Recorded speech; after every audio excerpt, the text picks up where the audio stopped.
I work the night shift at a closed hospital. T0LH patients still check in. The hospital has been closed for 3 years. That's what the city website says.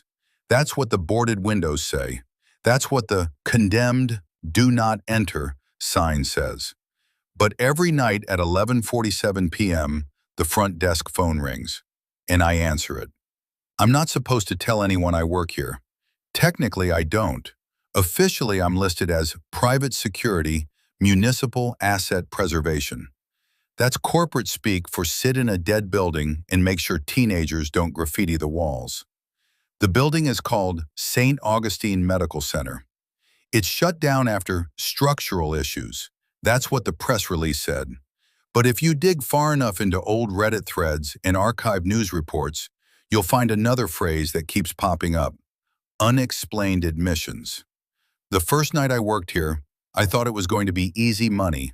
Old hospital, empty halls, bring my laptop, watch Netflix, collect check. The lobby still looks operational. That's the weird part. Reception desk intact. Wheelchairs lined neatly along the wall. A faint smell of antiseptic that refuses to die. But the power grid is disconnected. No electricity. Except the front desk lamp turns on at 11:46 p.m. every night. I don't plug it in. There is no plug. It just glows. The first time the phone rang, I almost quit. It's an old beige landline, cord coiled like a fossil. No service line, no active number. It rang anyway. 11:47 p.m.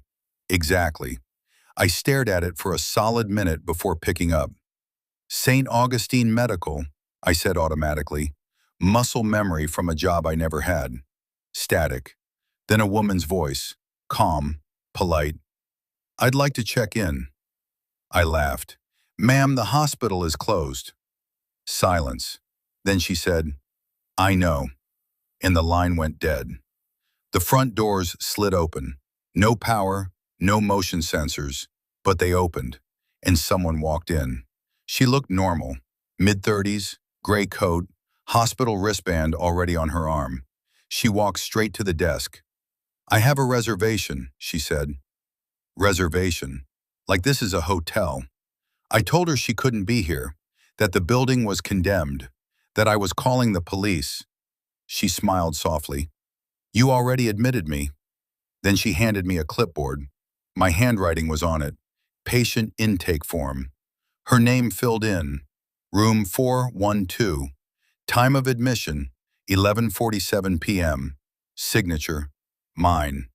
I don't remember filling that out. I don't remember leaving the desk, but the elevator dinged behind me. It shouldn't work. The city disconnected the entire electrical system. Still the doors opened. Inside the lights flickered weakly. Floor 4 button glowing. P. She stepped in. Looked at me. Aren't you coming? I don't know why I followed her. I think part of me thought this was some elaborate prank. TikTok ghosts. Viral nonsense. The 4th floor smelled wrong. Not dusty. Not abandoned. It smelled sterile. Active. The hallway lights buzzed faintly overhead. Doors labeled with patient names. All recent. All dated this week. Room 412 was at the end. She walked in, got into the bed. Monitors turned on. Flatline.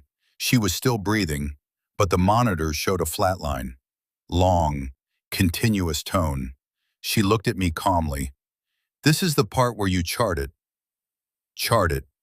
My hand moved on its own. I wrote, 11:58 p.m., patient deceased. The moment I finished writing, she stopped breathing. Her body went limp. The flatline continued. I stumbled back, ran for the hallway. Every door was open now, every room filled. Patients sitting upright in their beds, all wearing wristbands, all staring at me. The elevator doors were gone, just a dark shaft, and something moving inside it, slowly climbing. I took the stairs. When I got back to the lobby, the front desk lamp was off. The phone was silent. The doors were locked again. No sign anyone had entered. Except, on the desk, 23 completed intake forms, all in my handwriting, all signed by me, all marked deceased. Time of death, 11:58 p.m. Every single one. I tried quitting the next morning. My supervisor laughed. "You're the only one assigned there. No one's been admitted in years." He paused. "Actually, that building hasn't had staff since 2023. But I'm on payroll." Silence. "Sir, your employee ID doesn't exist in our system. Tonight is my fifth shift. It's 11:45 p.m. The lamp just flickered on. The phone hasn't rung yet, but there's already someone standing outside the glass doors. A man this time. Hospital wristband, looking directly at me, smiling, like he knows I'm about to answer. It's 11:46 p.m. The phone is starting to vibrate. I don't think they're checking in anymore. I think they're coming to clock me out. 11:47 p.m. The phone rang. Not loud, not aggressive, just patient, like it knew I'd answer. I didn't touch it. It rang 4 times, stopped. The man outside the glass doors tilted his head slightly, disappointed. Then the doors slid open anyway. He didn't walk in, he glided, shoes never fully lifting from the ground. Hospital wristband, same as the others. White plastic, barcode faded. But this one had something new. Under admitting staff, my name. Printed. Not handwritten, printed. "I have an appointment," he said calmly. "With who?" My voice cracked. "With you." The front desk lamp burned brighter. The clipboard was already there. Single sheet. Patient name, blank. He slid it toward me. "Fill it in." My hand twitched. I shoved the clipboard away. "I'm not admitting anyone." His smile faded. Behind him through the glass doors I saw movement. More people gathering. Dozens. All wearing wristbands. All waiting. The phone rang again. This time, every phone in the lobby rang. Phones I didn't even know existed. Wall-mounted units. Nurses' station lines. Pay phones near the hallway. All ringing at once. I covered my ears. The man leaned closer. "You're behind schedule." Behind schedule. That word hit something in my head. A memory. Flicker of fluorescent lights. Not as security, as staff. Blue scrubs. ID badge clipped to my chest. Different name. Different face in the reflection. I blinked. Back in the lobby. But the reflection in the glass doors wasn't wearing my hoodie. It was wearing scrubs. "I quit," I whispered. He laughed softly. "You already tried." The lobby lights surged fully on, not flickering, fully operational, like the hospital never closed. The TV behind the desk turned on. Local news broadcast from 2023. Breaking headline: Mass casualty incident at St. Augustine Medical Center. Footage of ambulances, police tape, body bags. Reporter speaking urgently. Sources say an internal systems failure caused life support to shut down across multiple floors. The camera zoomed in on a photo. Staff member under investigation. Night supervisor on duty during the outage. Me, but older, thinner, eyes hollow. "No," I whispered. "I was never—" The man cut me off. "You signed off on the generator maintenance." I felt something wet in my hands. I looked down. Grease, black oil smeared across my fingers, like I'd been handling machinery. "You cleared the fault warning." The lights above us flickered violently. "You marked it non-critical." The ringing stopped instantly. Silence crushed the room. Then every hospital bed upstairs slammed against the floor at once. The sound echoed down the stairwell like thunder. The man stepped closer. "You sent them upstairs." Behind him, the crowd outside grew thicker, faces pressing against the glass, eyes wide, unblinking. "You discharged them early." I stumbled backward. "I don't remember any of this." "You weren't supposed to." The elevator dinged, this time from the basement. Doors sliding open below us, cold air rising up through the lobby, carrying something metallic, rotten, burned wiring. The man looked toward the sound. It's time. For what? He looked back at me. For your intake. The clipboard flipped over on its own. New form. Patient name, my full name.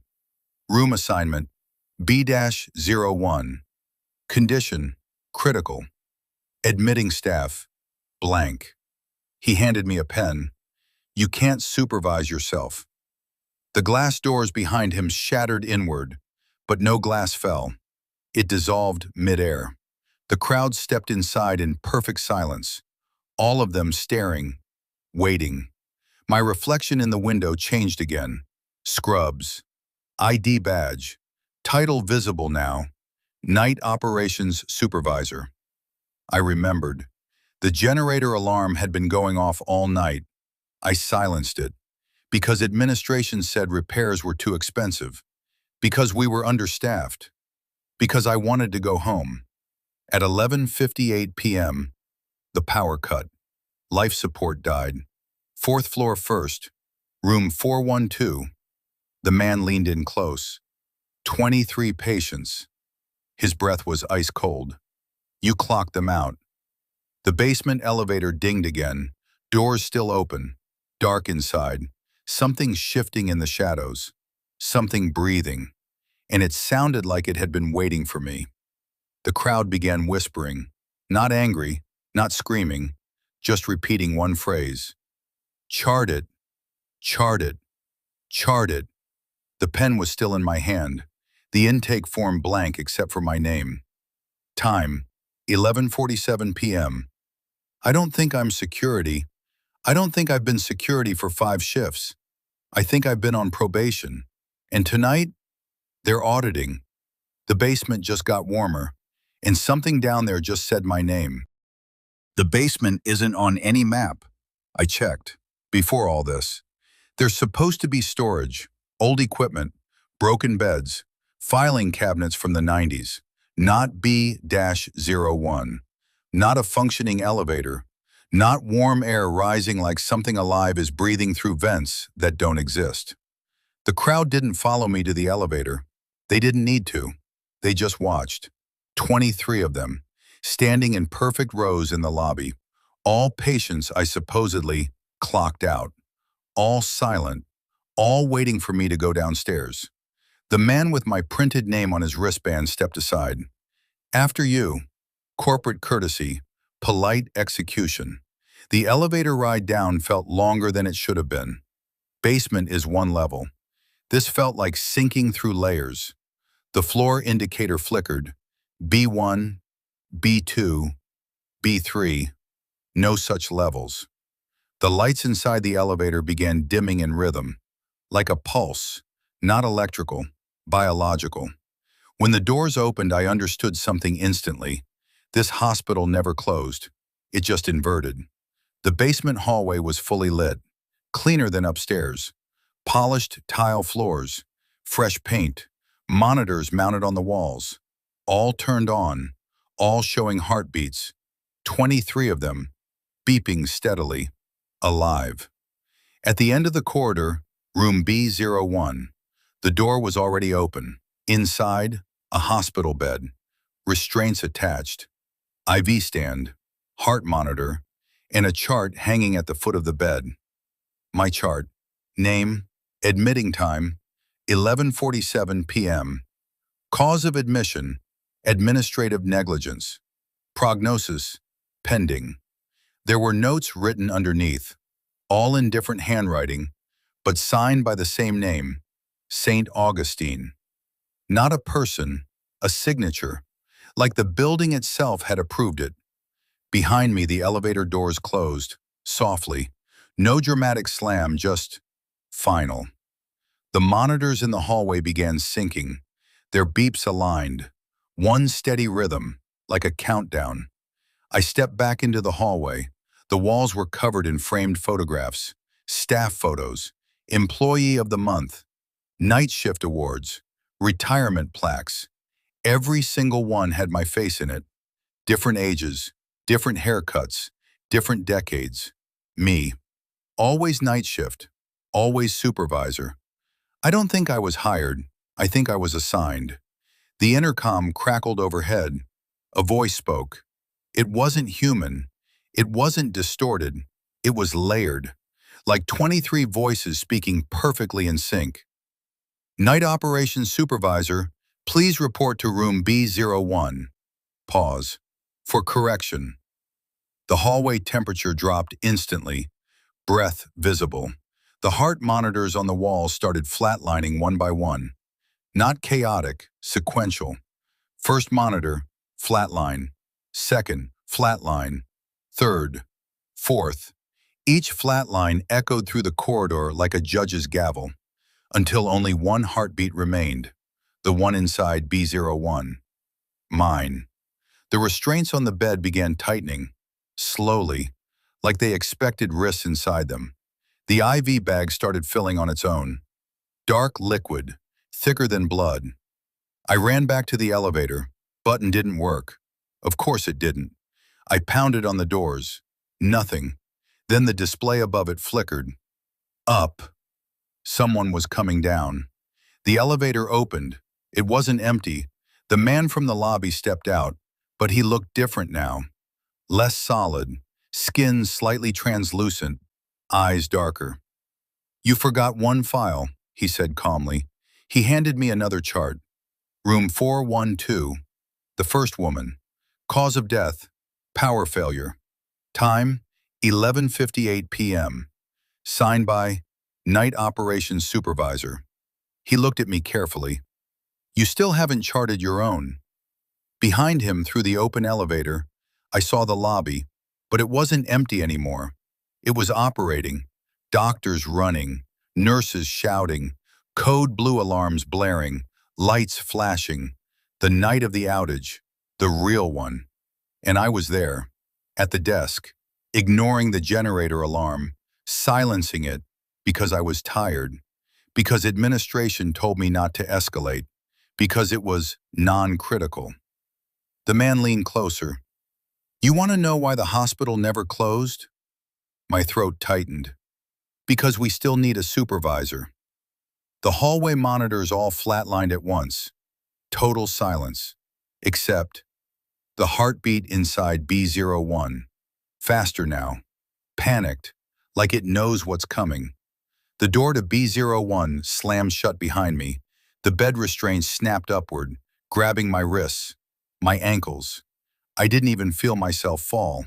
I was just suddenly on it, pinned, the IV needle hovering above my arm. The intercom crackled again. Time of admission, 11:47 p.m. Pause.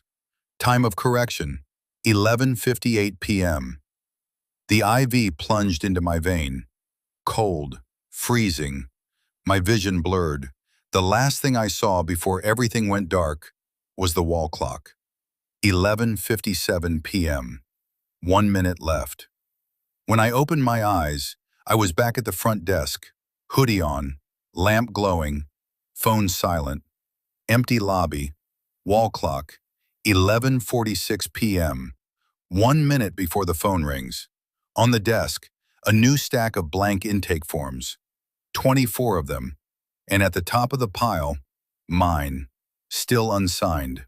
The phone just started ringing, and this time, it sounds impatient. 11:47 p.m. The phone rang. I didn't jump this time, didn't hesitate, didn't breathe. I just picked it up. St. Augustine Medical, I said. Silence. Then, a different voice, not a patient, not layered, just mine. Calm, older, tired. You've been looping because you won't finish the paperwork. The lobby felt smaller, the air heavier. What paperwork? I whispered. You're still trying to be security. A soft sigh on the line. You were never security. The call ended. The glass doors didn't open this time. No one walked in, no crowd, no smiling man. The lobby lights flickered once and stabilized. Normal. Too normal. The clipboard was on the desk.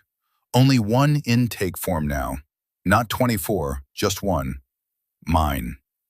Patient name, mine. Position, Night Operations Supervisor. Incident date, October 14th, 2023. Summary, generator alarm acknowledged. Escalation declined. Backup power failure confirmed. Outcome, 23 deceased. Correction status, incomplete.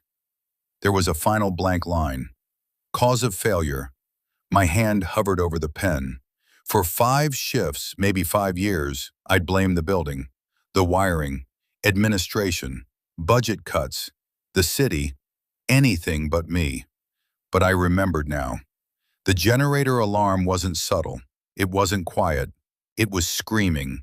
And I silenced it. Because I didn't want to deal with it. Because I wanted the shift to end. Because I thought, 1 hour won't matter. It mattered. The clock ticked, 11:56 p.m. If this was another loop, I'd wake up at 11:46 again. Another cycle, another intake, another descent. Unless I finished it. My hand stopped shaking. I wrote, cause of failure, human negligence. Mine. The second the pen left the paper, the hospital went silent. Not power out silent, peaceful silent, the kind after a storm finally passes. The lights dimmed slowly, not flickering, lowering, like a theater after the final scene. The air didn't feel heavy anymore. The antiseptic smell faded. Something warmer replaced it, like old dust finally settling. The intercom crackled once. No distortion, no layered voices, just quiet clarity. Correction acknowledged. The front doors unlocked with a soft click. No crowd outside, no wristbands, no one waiting. The street beyond the glass looked real, alive. Passing cars, distant sirens, normal city noise. The wall clock hit 11:58 p.m. I braced for the basement, for restraints, for the IV, for flatline. But nothing happened. The second hand moved forward. 11:59 p.m. Midnight. The lamp shut off and didn't turn back on. I stepped outside. The condemned sign still hung crooked on the doors. Paint peeling, windows boarded, no glow from inside, just an empty building. For the first time, it felt empty. The next morning, I checked the city records. There was no listing for Night Operations Supervisor under my name. But there was a finalized incident report from 2023. Signed, cause determined, case closed, no pending internal review, no ongoing investigation, just archived. I haven't gone back. No calls, no dreams, no loops. But sometimes at 11:47 p.m., I still feel it. That instinct, that itch, like I'm supposed to be somewhere, answering something, supervising, correcting. I don't ignore alarms anymore, not in hospitals, not in life. You get one warning before systems fail. After that, you're just filling out your own intake form. And not every building gives you a chance to sign it.